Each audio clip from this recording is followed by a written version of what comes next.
গতকাল ছিল ঈদুল আজহা, তো কুরবানির মাংস রান্না করেছিলাম। তো আজকে ঈদের পরের দিন সাহেব গরম গরম পরোটা তৈরি করেছেন আর মাংসটা গরম করে এনেছেন। আমরা দুইজন মিলে একসাথে পরোটা আর মাংস দিয়ে খাচ্ছি। আসলে গরুর মাংস একদিন পরের রান্না করা আর মাংসটা কিন্তু অন্যরকম স্বাদ লাগে, খুব ভালো লাগে। তো খুব মজা করে পরোটা দিয়ে মাংস খাচ্ছি। তো সব কিছুই আপনাদের সাথে শেয়ার করি যে আমার সাহেবের প্লেট, সাহেব খাচ্ছে আর আমি খাচ্ছি। তো সকালে কেউ উঠে নেই ঘুম থেকে এখনও। তা আমরা দুইজন গরম গরম পরোটা গরুর মাংস দিয়ে খাচ্ছি। অনেক মজা লাগে এই পরোটা দিয়ে এই পরের দিনের গরুর মাংস রান্না করা, ঝোল মশলা আর মাংস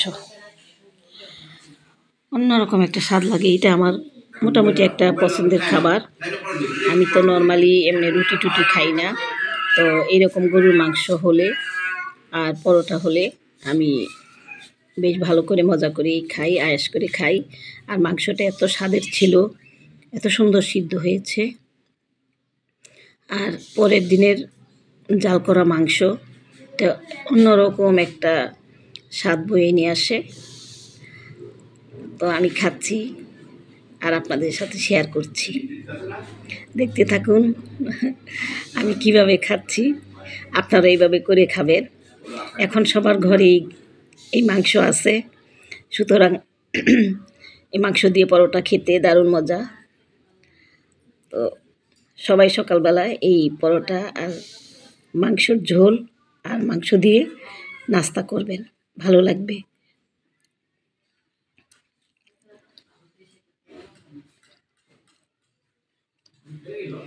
আমি তো প্রথমে 2 পিস নিয়েছি, তারপরে আবারও 2 পিস নিয়েছি।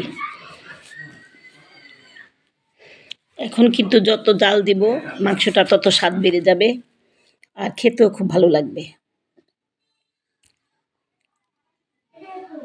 আর আমাদের গরুটা একেবারেই চর্বি ছিল না, খুবই একটা ভালো মানের মাংস হয়েছে।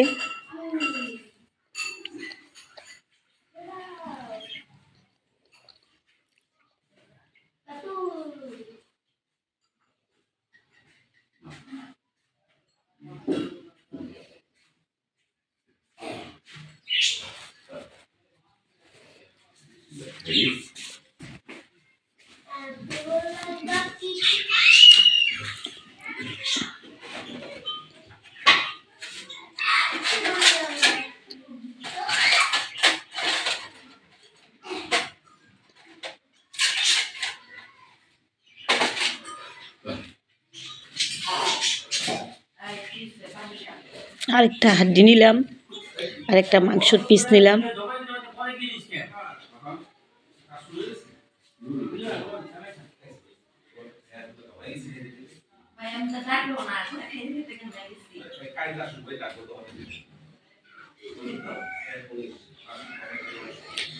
খুবই মজা করে খেলাম, খুবই ভালো লাগলো।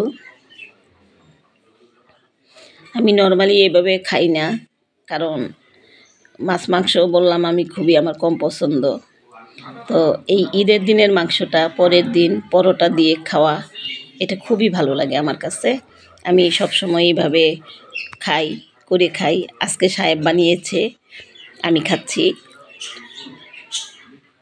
আমি ঘুমিয়ে গিয়েছিলাম, সকালে উঠে নামাজ পড়ে আবার ঘুমিয়ে গিয়েছিলাম। তো ডাক দিল সাহেব, বলল আসো, এই যে পরোটা আর মাংস। তো এসে আমরা দুইজনে মিলে খেলাম, খুবই মজা করে খেয়েছি। আপনারা এইভাবে করে খাবেন, কারণ যেহেতু এখন সবার ঘরেই মাংস আছে, গোস্ত আছে, গরুর গোস্ত। তো এই গোস্ত দিয়ে এই পরোটা খুবই একটা ভালো লাগে। আমি 2টা পরোটাই শেষ করে ফেলেছি, খেয়ে খুবই ভালো লেগেছে।